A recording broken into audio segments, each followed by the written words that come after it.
Good day mga sir. So ngayon meron tayong gagawin yung Flex interface dito yung sa screen ay papalitan natin bali itong nakikita natin ngayon ay donor. Ito yung ipapalit natin doon sa sirang interface connector ng screen. So, uunahin nating kuhanin itong donor. Ito malinis yan, kaya lang dead word na, pero kaya pa naman kunin yan ng buo nang hindi masisira o hindi matutunaw. Ang temperature ko dito ay 340 tsaka air na 60. So depende sa inyo kung paano nyo i-handle Quick 2008 yung gamit ko dito. Kaya depende, mag-practice din muna. Pwedeng sa iba muna mag-try para hindi matunaw. Kasi kapag actual na agad ang ginamit nyo, baka matunaw yung plastic connector. So dito medyo malayo yung nozzle ko para hindi matunaw, kasi ito yung ipapalit ko dun sa damage na flex connector. Tapos i-pass forward na lang natin kung antayin na lang natin kung paano to magpo-pull out ng hindi natutunaw.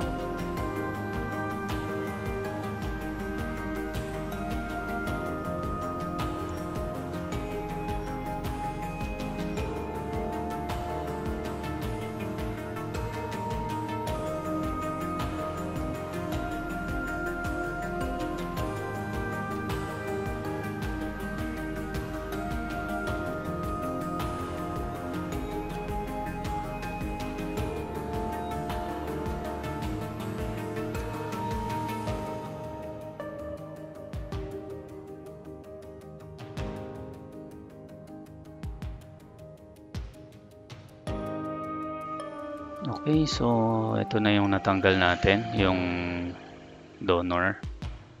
Ngayon kukunin naman natin yung actual na board natin. So ito yung liquid damage na part ng board. Ito yung pinakatinamaan sa kanya. Ayan, so makita nyo ang dami niyang liquid spill or yung parang corrosion. So dito pwedeng hindi na natin ingatan, pwedeng i-direct hit na kaya lang ang problema natin na part na rin ng practice na matanggal siya ng hindi ganong nasisira. Kaya pansin nyo dito medyo malapit na yung nozzle ko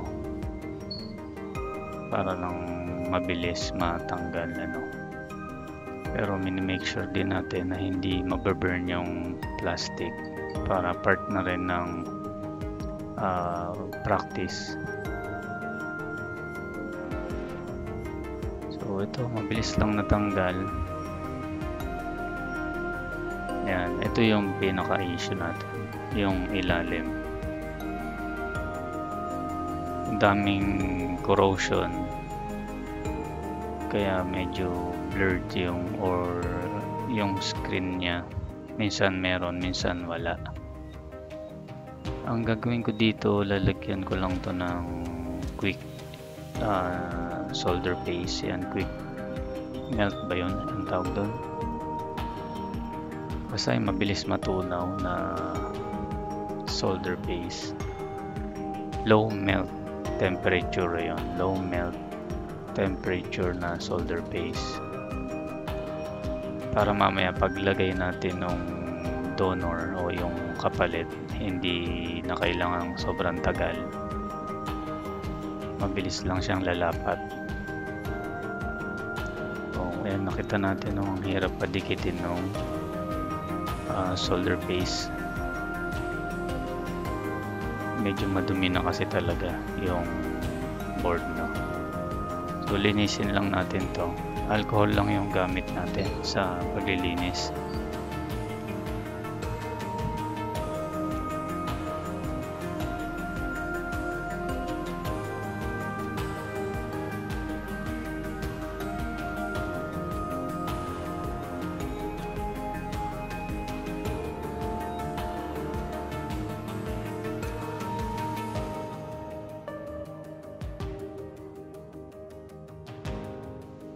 Yan, after cleaning, ready na yung board natin. Lagyan na natin ng flux at saka ilalapat na natin yung yan yung donor So dito dahil nga low melt solder na siya, i-align lang natin tapos mabilis na siya na dumikit gamit yung hot air.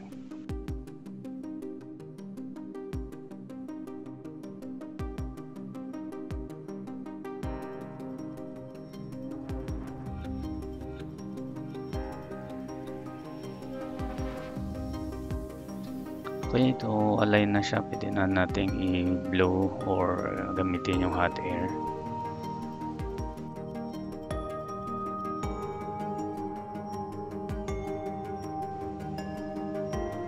So, flux lang. Add flux lang tayo.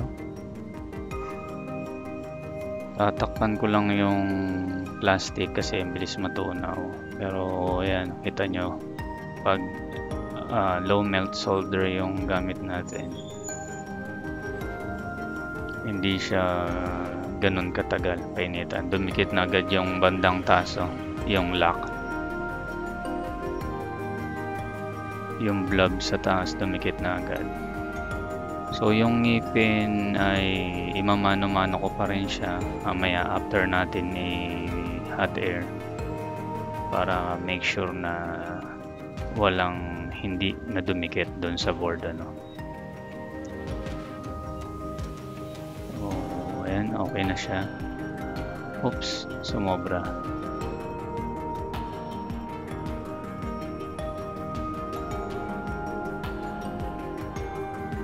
Imamano-manuhin na natin yung bawat ngipin or bawat pins ng ating interface connector kung para maka-sure tayo na nakadikit talaga sila doon sa board.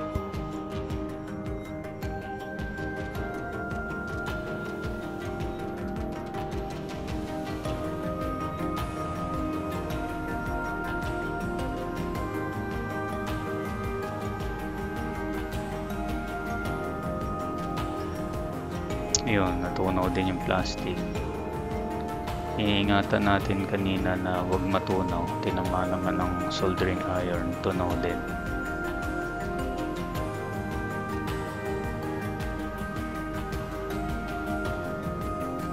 Yung gilid sinesecure lang natin. Pero okay na siya, ito naman natin na dikit na.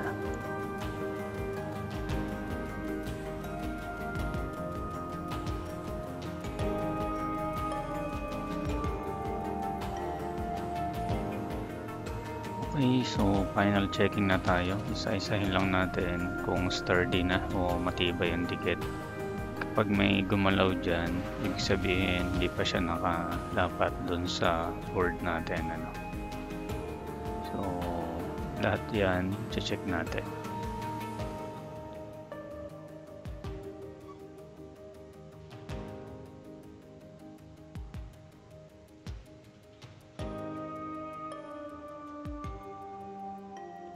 Okay, so dikit naman lahat. Okay na to. So itatry na lang natin. So salamat sa panonood nyo. Sana may natutunan kayo dun sa paraan ng pagpalit natin ng interface connector. Okay, bye-bye. Please like and subscribe. Thank you.